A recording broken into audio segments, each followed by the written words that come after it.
छत्तीसगढ़ के सियासी गणित के बारे में भी बता चुके हैं। इसी कड़ी को आगे बढ़ाते हुए आज हम बताने वाले हैं मध्य प्रदेश की सभी 29 सीटों के सियासी गणित के बारे में। तो चलिए बताते हैं आपको क्या है मध्य प्रदेश का सियासी गणित।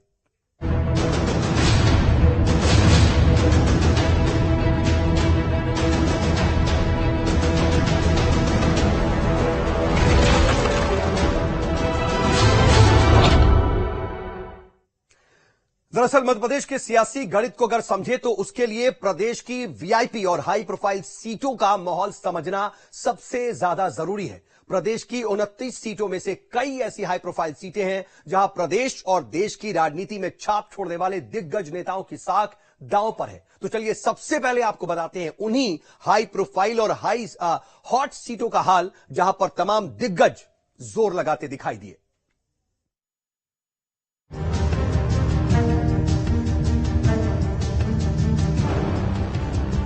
मध्य प्रदेश की 29 सीटों पर 4 चरणों में मतदान संपन्न हो चुके हैं। जहां शुरू के 2 चरणों में मतदान प्रतिशत काफी कम रहा, तो बाकी 2 चरणों में वोटिंग परसेंटेज कुछ ठीक रहा।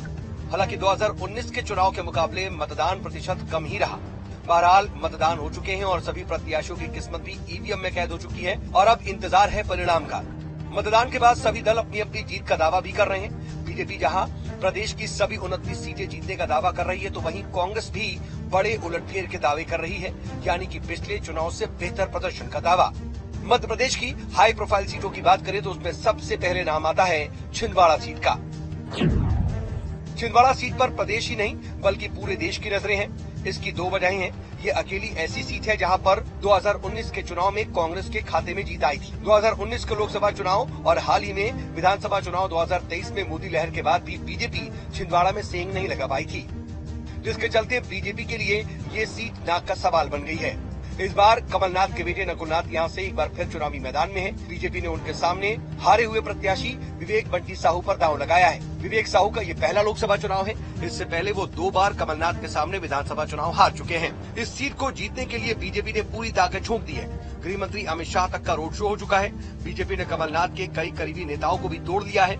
इसमें दीपक सक्सेना और कमलेश शाह जैसे बड़े नाम भी हैं। तो वहीं कमलनाथ ने अपने गढ़ को बचाने के लिए खुद मोर्चा संभाले रखा। वो लोगों से 40 सालों के संबंधों का हवाला भी देते दिखाई दिए। ऐसे में छिंदवाड़ा में जीत हार को लेकर के कुछ भी कहना मुश्किल है। इधर एमपी की राजगढ़ लोकसभा सीट भी हाई प्रोफाइल सीट में से एक है। इस वक्त ये सीट बीजेपी के कब्जे में है और साल 2019 लोकसभा चुनाव में बीजेपी के रोडमल नागर ने चुनाव जीता था। कांग्रेस के दिग्विजय सिंह के उतर जाने से इस सीट पर कांटे की टक्कर हो गई है। दिग्विजय सिंह के चुनाव में उतरने से माहौल कांग्रेस के पक्ष में नजर आ रहा है और ये सीट दिग्विजय की पारंपरिक सीट है। यहाँ दिग्विजय सिंह का दबदबा चलता है। हालांकि दिग्विजय सिंह इस सीट पर 33 साल बाद चुनावी मैदान में उतरे हैं। दिग्विजय सिंह 77 की उम्र में खुद को सेहतमंद बताने के लिए रोज पैदल चल करके जनता के बीच भी पहुंचे। दिग्विजय जनता से ये कहते दिखाई दिए कि ये उनका आखिरी चुनाव है। तीसरे चरण में हुए चुनाव में सबसे ज्यादा वोटिंग भी राजगढ़ सीट पर ही हुई, जहां 72.99% वोटिंग दर्ज की गयी। ऐसे में दावा है कि राजगढ़ सीट पर पूरा माहौल दिग्विजय सिंह के पक्ष में दिखाई दे रहा है। इधर प्रदेश की मंडला सीट भी वीआईपी सीट में से एक है। भाजपा उम्मीदवार फग्गन सिंह कुलस्ते विधानसभा चुनाव हारकर फिर से मैदान में। लोग उनसे नाराज दिखते हैं, लेकिन कुलस्ते को मोदी और राम मंदिर फैक्टर पर भरोसा है। फग्गन सिंह कुलस्ते बड़ा आदिवासी चेहरा है, लेकिन फिर भी वो 2023 का विधानसभा चुनाव हार गए थे और जीत कांग्रेस की झोली में आ गई थी। इधर कांग्रेस ने भी बड़ा आदिवासी चेहरा ओमकार सिंह मरकाम को मैदान में उतारा है। ओमकार सिंह मरकाम आदिवासियों के बीच तेजी से लोकप्रिय हुए हैं। उन्हें इसका फायदा भी मिलता दिखाई दे रहा है। ओमकार सिंह मरकाम यहां से फग्गन सिंह कुलस्ते को कड़ी टक्कर दे रहे हैं। इधर प्रदेश की एक और वीआईपी सीट मुरैना पर लोकसभा सीट पर मुकाबला त्रिकोणीय है। चंबल अंचल में मुरैना सीट पर बीजेपी की मुश्किलें बढ़ सकती हैं। यहाँ कांग्रेस बीजेपी के अलावा बसपा भी बड़ा उलटफेर कर सकती है। मुरैना से बीजेपी ने शिव मंगल सिंह तोमर को प्रत्याशी बनाया, तो कांग्रेस ने सत्यपाल सिंह सिकरवार को अपना उम्मीदवार घोषित किया।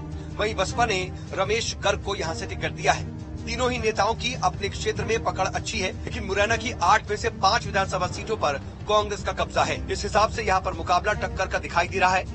वहीं त्रिकोणीय मुकाबला बड़ा उलटफेर कर सकता है। यहाँ बीजेपी की राह आसान नहीं दिखाई दे रही। प्रदेश की एक और हाई प्रोफाइल सीट विंध्य अंचल की सतना लोकसभा सीट है, जिस पर कांटे की टक्कर दिखाई दे रही है। यहाँ बीजेपी प्रत्याशी को कड़ी टक्कर मिल रही है, क्योंकि यहाँ पर मुकाबला केवल कांग्रेस बीजेपी में नहीं बल्कि बसपा भी पूरा दम दिखा रही है।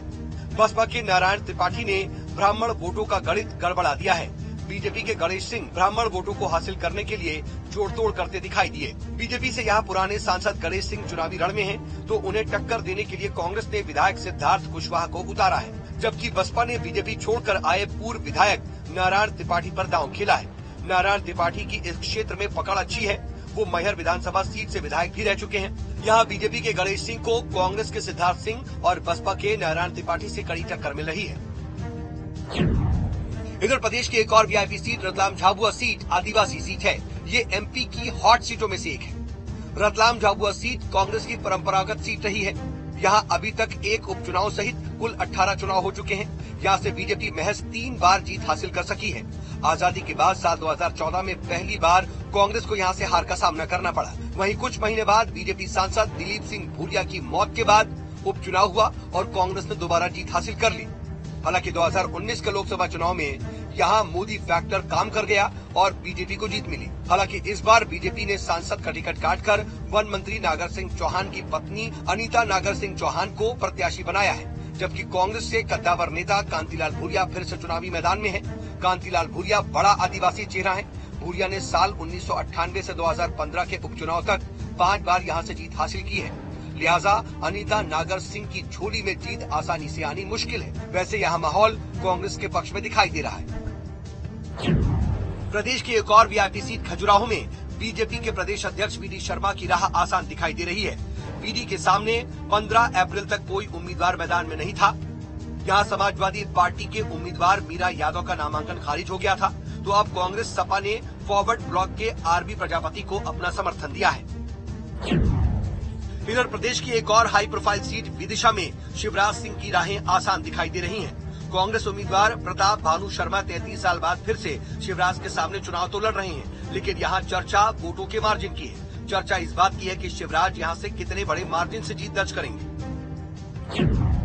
इधर हाई प्रोफाइल सीट गुना में ज्योतिराज सिंधिया बढ़त बनाए हुए हैं। सिंधिया को पिछला चुनाव हारने की सहानुभूति का भी फायदा मिलता दिखाई दे रहा है। सिंधिया का पूरा परिवार यहाँ सक्रिय है।